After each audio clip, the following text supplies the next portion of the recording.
Maps I find extraordinary. Sponsored by Saley. Bro map. The dude map. How Americans refer to their bros. Okay, let's enhance. So bro is pretty dominant phrasing in Texas and the surrounding area. Cool. Then it moves to buddy over in the north. This is an amazing map. All right, what next we got? We got dude. Ooh, a lot of dude. Californians like dude. That makes sense. A lot of the West like dude. Central Texas are not into dude. We have fella popping up. Who said fella? A few areas of the South are into fella. All right. And then we got pal right up in the north. We got kind of maybe North South Dakota area over here. Hey pal. Hey dude. Cut that out. Don't leave that in. Liberation Day trumps tariffs on Europe. Yeah, this stuff's crazy. So most of the European Union has been hit with a 20% tariff. A few areas like Serbia, 37%. The UK has been nice, I guess, with 10%. It is insane the global chaos that Donald Trump is able to cause in such a short period of time. Oh, Tesla's decline in Europe. Difference in registrations between January 2024 and January 2025. You can see across the board numbers are down a lot. UK is down by 18%, but that isn't actually that high compared to a lot of other countries. We've got down by 75% in Spain, and a lot of sort of Scandinavian areas around 40%,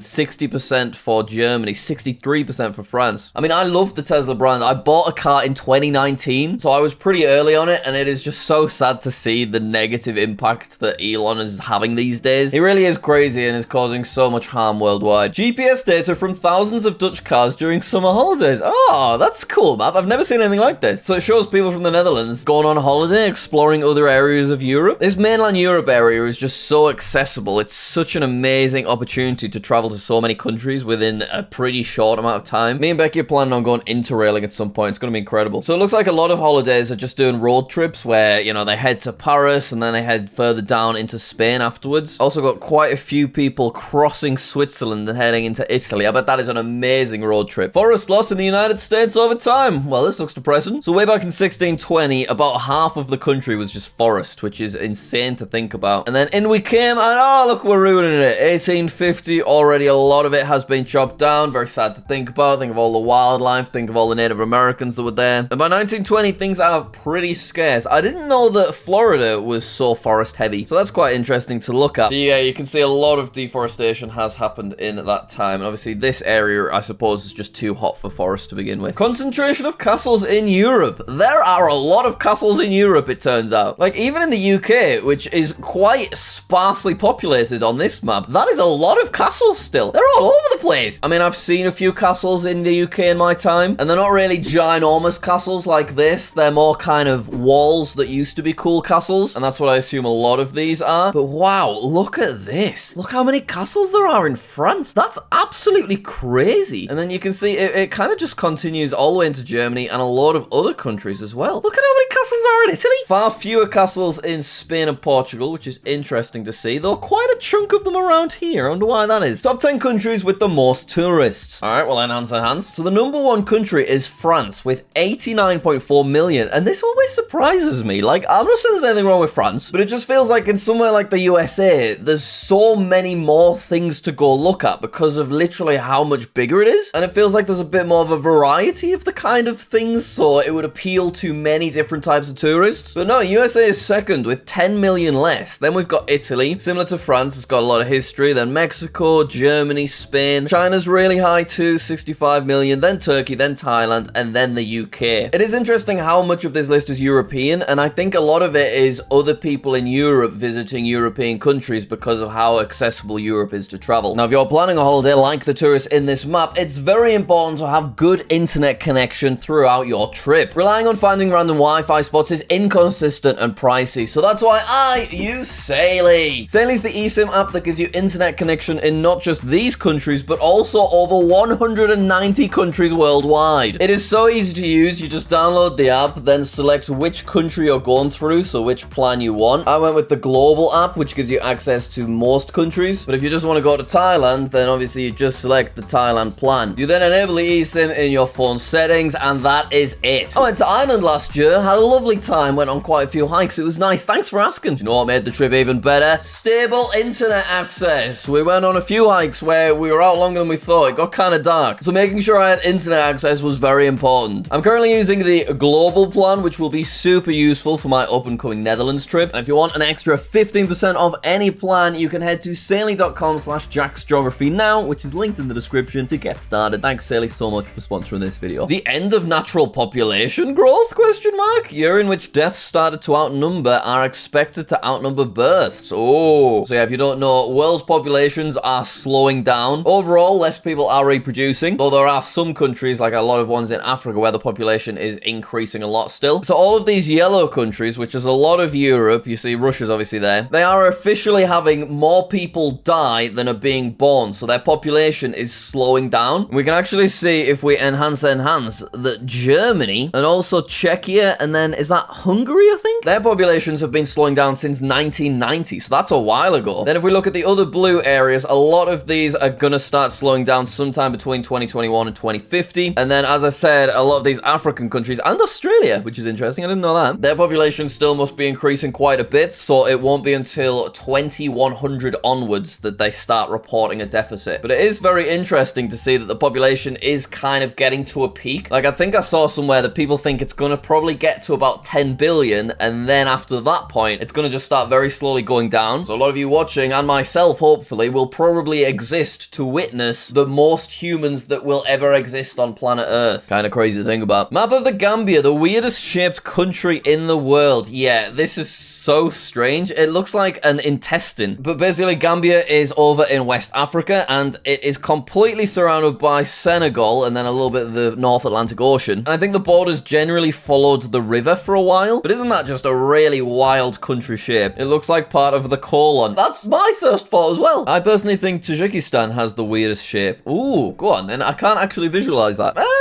Yeah, it is a weird shape, you know, all of this up here. But it doesn't look like a colon, does it? Nah, I think the Gambia wins. Countries where less than 1% of the population are immigrants. So it's quite a few massive countries, which I suppose actually makes sense. This is weird. It's kind of throwing me off. Does Europe fit in up here? It feels like Africa's too high when I just see these countries. Legal left-hand turns at red lights state by state. What? I don't even know what that means. So for most areas of the US, left turns on red from one-way street into one-way streets are permitted. Okay. A few states don't allow left-hand turns when you're on red at all. Wait, you can actually do a left-hand turn when there's a red light? Or does it mean you can do it when it turns green? I'm confused. 1936 election. Whoa. Roosevelt absolutely dominated. That is a hell of a landslide. I don't even know who Landon is, and I guess that makes sense. Etymology of state names. Ah, this is interesting. So all of the green states, their name comes from something related to the Native Americans. So for example, Texas, let's look into that one. It originates from the Caddo Indian word Taisha, meaning friends or allies. The Spanish who initially explored and colonized the area adopted this term when interacting with the Caddo. Right, sounds a little bit ironic. Then obviously everywhere that was discovered first, basically. These all have British etymology. American, which is an interesting one, all the way up the top. Is that Washington? So I guess it's named after an American. Is that the logic there? Yellow is from Spanish colonialism. Blue is French. They managed 3. Greek. Where's the purple one? Oh, this little fella. I don't even know who that is. Rhode Island. That makes sense. And Polynesian is Hawaii. That also makes sense geographically. Sex ratio in Europe. This is women per 100 men. So in these kind of areas, there are about 120 women per every 100 men, which is interesting. I wonder why that is. I actually have no idea. Over in Norway and Sweden and also Iceland, it's down to below 100 per 100. But then in UK, actually it splits up. So we can see specifically in this area of Scotland, there are slightly more women than men, but from the majority of the UK, it's about 50-50. This is really interesting data.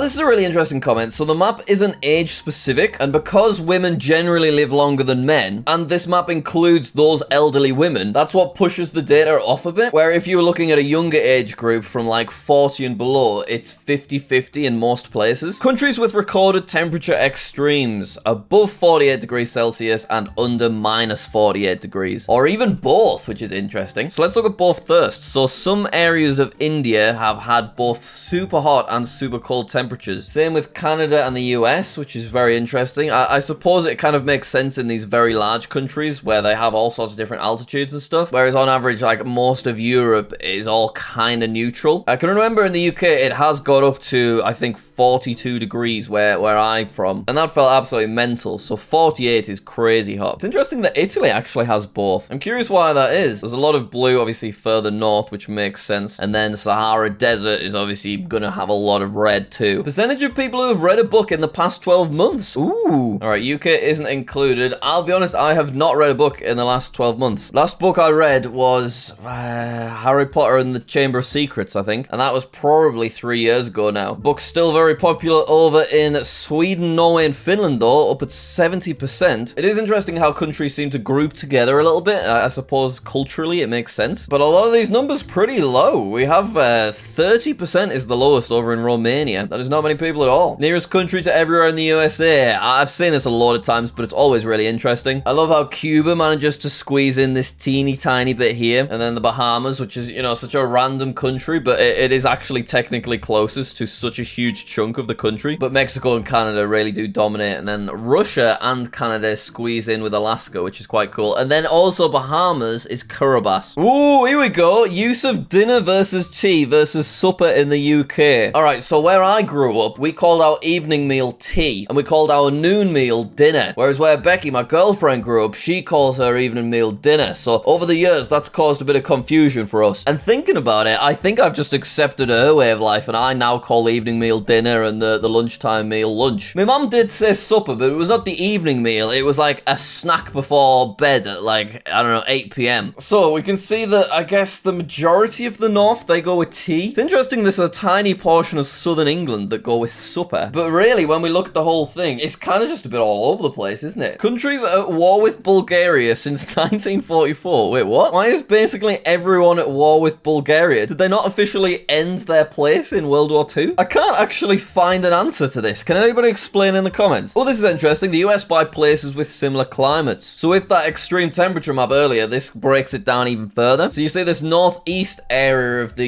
US is a bit colder and has similar temperatures to places like Poland, to the Baltics, to South Finland. But then further in the south, it's a bit warmer. We've got southern China, we've got southern Brazil. That is getting pretty spicy. We got southern Japan. And then as we move over to the west, things get very hot. So this area of the US is the same temperature as Cairo and the Sahara. Whoa. Yeah, this country's really all over. It's absolutely mad. Map of Europe 13 million years ago. Wow. This is so interesting to look at. It's as if you've just used the liquify tool from Photoshop. Everything's just slightly distorted. If you look carefully, you can see modern country outlines. So you can see that just water was way lower and therefore far more of the British Isles were exposed. And at this point in time, even though the UK didn't exist, it was connected to the rest of Europe. Spain's kind of cut in half. This is a wacky shape down here. I don't know what's going on. Italy also looks very different. And we can see huge chunks of water here in what is now Romania, Hungary, those sort of areas. Very interesting. The word mother in different European languages. Okay, so in the UK, it's mother or mum. In Wales, it's mam. That's what I say. In Germany, it's mutter. In Netherlands, it's moeder or mama. In Luxembourg, it's mam. In France, it's mire or maman. In Spain, it's madri or mama. In Portugal, it's me or mama. In Italy, it's madre or mama. In Poland, it's matka or mama. In Ukraine, it's mamu or mama. In Bulgaria, it's muka or mama. In Serbia, it's maika or mama. And in Germany, it's an. Ooh, this is good. The longest place names in Europe. Okay, so Iceland have Svalbarostrandarhöpurp. Norway have a place called Kvenbergsundsodegraten. Finland have got an area called Poland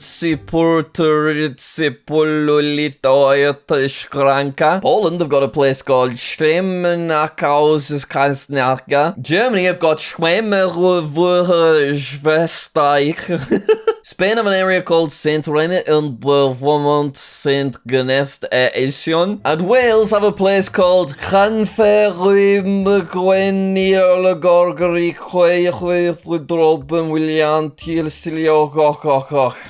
Okay, well, I think on that note, we'll probably leave this video there. Hopefully you enjoyed this one. I thought it was interesting. Remember to go check out Sailly. The link is in the description. Honestly, really handy if you're planning on doing any traveling this year. Thanks a lot. Please subscribe, and I'll see you later.